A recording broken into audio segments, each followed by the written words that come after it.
The same people who are pushing all the poisonous foods on you are taking all the natural seeds and storing them for something down the road in the future. Well, they finish off all of us. Do you know that cancers skyrocketed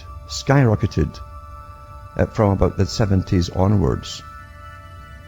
And in the early 70s, in fact, all medical staff and students were taught that certain types of cancers were incredibly rare.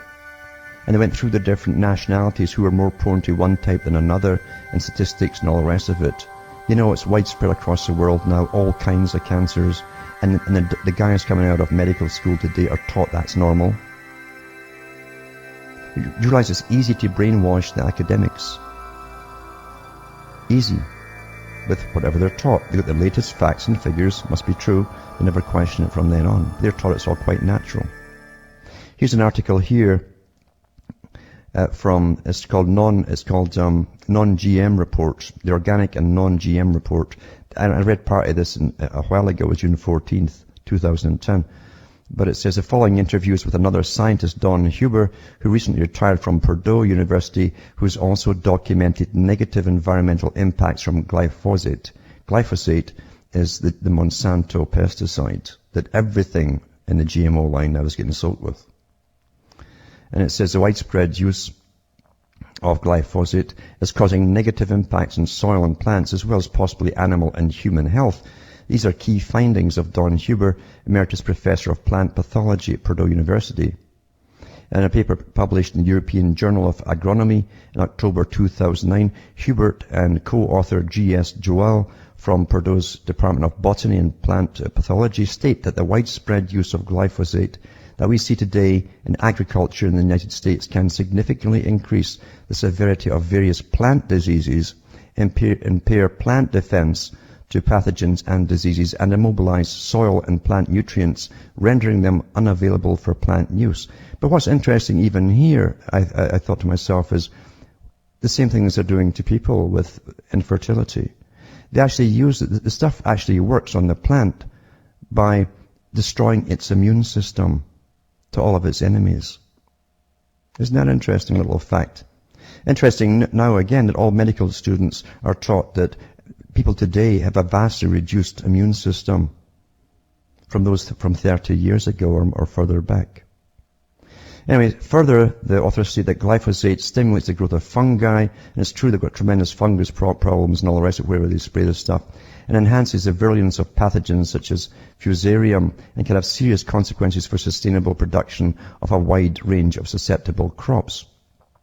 But they also go down and on about the effects as well in humans and mammals. And it doesn't just immobilize plant nutrients into the plant. You see, the plants pick up everything that you need, even the trace elements like manganese and copper, potassium, and so on. But when it's not in the plant, you aren't getting that anymore, and that's necessary for your immune system. Everyone today is deficient in zinc and magnesium and potassium, even copper, manganese, and so on. Glyphosate kills weeds by tying up essential nutrients needed to keep the plant defenses active. Glyphosate doesn't kill weeds directly, but shuts down their defense mechanisms, so the pathogens in the soil can mobilize and kill the weeds. Glyphosate completely weakens the plant, making it susceptible to soil-borne fungal pathogens. But they've also found, too, in the food chain into mammals, as I say, you end up with all these problems with stomach. Even the early tests and the subsequent tests that they've done show that even from potatoes that were fed to rats and other mammals, they end up with all these stomach and cancers and so on, and intestinal cancers. Amazing that it's really skyrocketed with humans, too, since they introduced it in Canada first of all, and then the States and elsewhere. Same effects. Well, why should we? We're a mammal too, you know.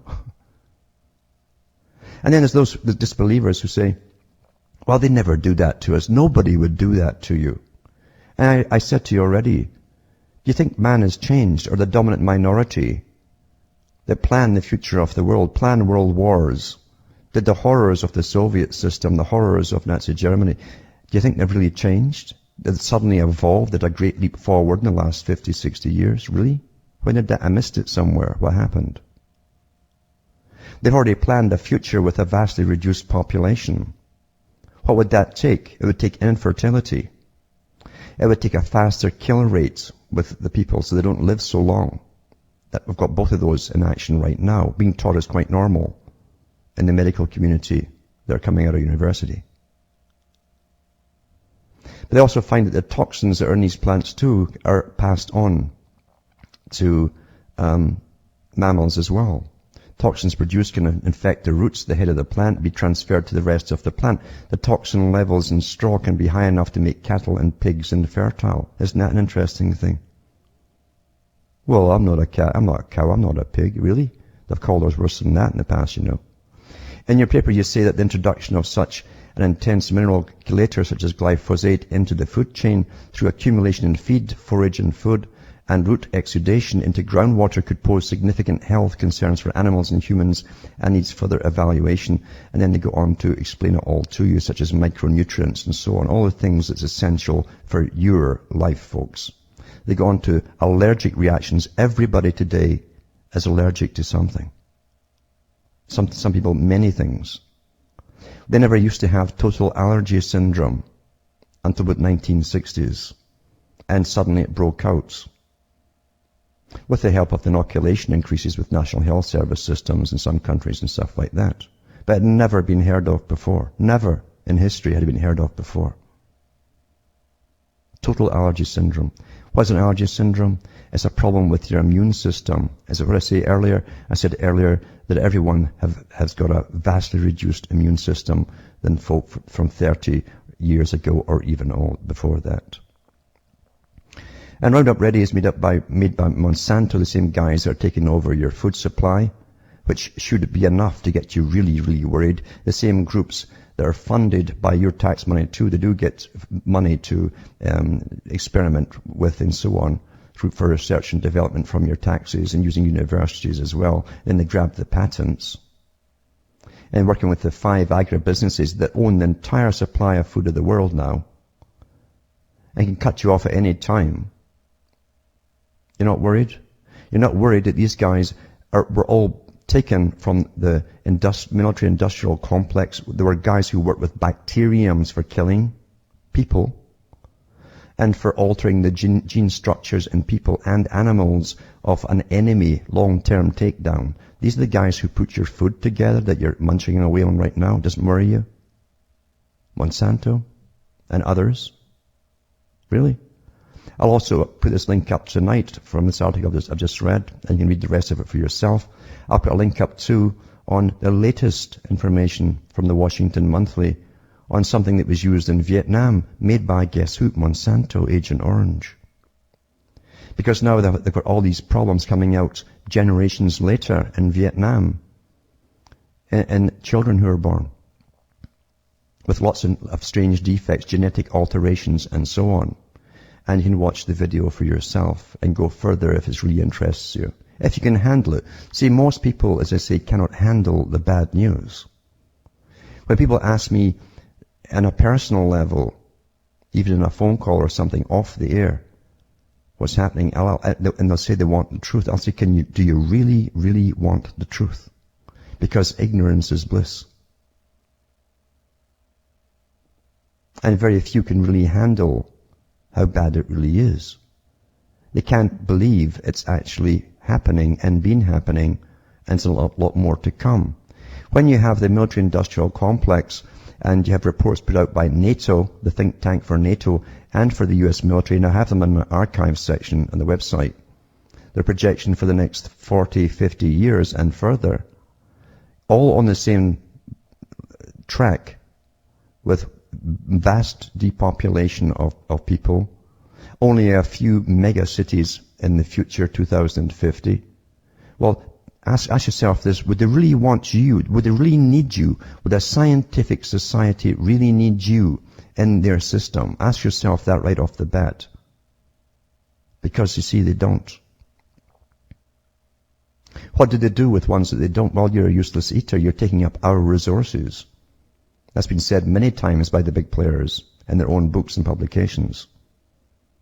And many of the public agreed with them, thinking they were on the same par, the same level. Mistakenly, of course, because you see, the brother of Aldous Huxley was Julian Huxley. And I've read his articles and from his book On the Air, the first CEO of UNESCO to bring in a common culture for children. He said lots will think that they can come through into this new system, but they'll be in for a surprise because we won't need them. Most folk think far higher of themselves than they actually are. Especially those who are on board with the agenda. And it's people in the bottom level who are on board with, yeah, there's too many people. I watch all the documentaries on public broadcasting. Yeah, they really do. And they really think that somehow they're superior by parroting a Rockefeller-funded or some other foundation-funded propaganda documentary where they can make you believe anything. Quite something.